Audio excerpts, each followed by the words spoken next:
అధ్యక్ష, ఇందాకే గౌరవ సభ్యులు ఈశ్వరరావు గారు చెప్పినట్టు కేంద్ర ప్రభుత్వము మా మ్యారిటైమ్ బోర్డు నుంచి ఈ షిప్ బిల్డింగ్ల గురించి కూడా మా పరిశీలనలో ఉన్నాయి.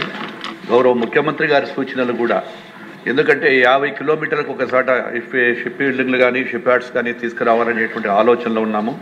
అదేవిధంగా గౌరవ శాసనసభ్యులు రామకృష్ణ గారు కూడా కొన్ని సూచనలు ఇచ్చారు షిప్ బిల్డింగ్ యూనిట్కు.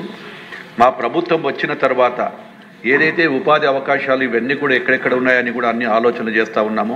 మ్యారిటైమ్ బోర్డు ద్వారా మేము ఇప్పటికే చాలా చోట్ల కూడా అన్వేషణ చేసుకొని ఎక్కడెక్కడ ఏ యూనిట్లు అయితే పెడితే దానివల్ల లాభాలు ఉన్నాయి, దాని విధంగా రావడానికి ఇప్పటికే 3-4 ఏజెన్సీలు కూడా మా దగ్గరికి కూడా వచ్చి సంప్రదించడం జరిగింది.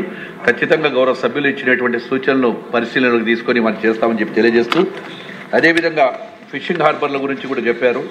అదేవిధంగా ఇప్పుడు ఎవరైతే ఈ ఫేజ్ 2 కింద ఫిషింగ్ హార్బర్లు దాదాపుగా 6 ఫిషింగ్ హార్బర్లు రెడీ చేయడం జరుగుతూ ఉంది.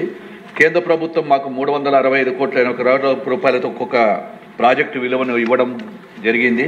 అయినా అక్కడ ఉండేటువంటి స్థానిక పరిస్థితుల వలన అంత అమౌంట్ పెట్టడం వల్ల పెద్దగా ఆదాయం లేవు కాబట్టి ఆ బుడగట్లపాలెంలో 186 కోట్లతో అంచనా వేసి డిపిఆర్ కూడా కంప్లీట్ చేయడం జరిగింది. దీన్ని తొందరలోనే టెండర్లకు కూడా పిలవడం జరుగుతుందని చెప్పి గౌరవ సభ్యులకు తెలియజేయడం జరుగుతూ ఉంది. ఇది ఒక్కటే కాదు అధ్యక్ష, ఇప్పటికే ఫేజ్ 1 కింద కూడా ఫిషింగ్ హార్బర్లన్నీ కూడా దాదాపుగా జువలదిన్న 97%, నిజాంపట్నం 81%, మచిలీపట్నం 70%, ఉప్పాడ 23%, ఇవన్నీ కూడా కంప్లీట్ చేయడం జరుగుతూ ఉన్నాయి. త్వరలోనే ఈ యొక్క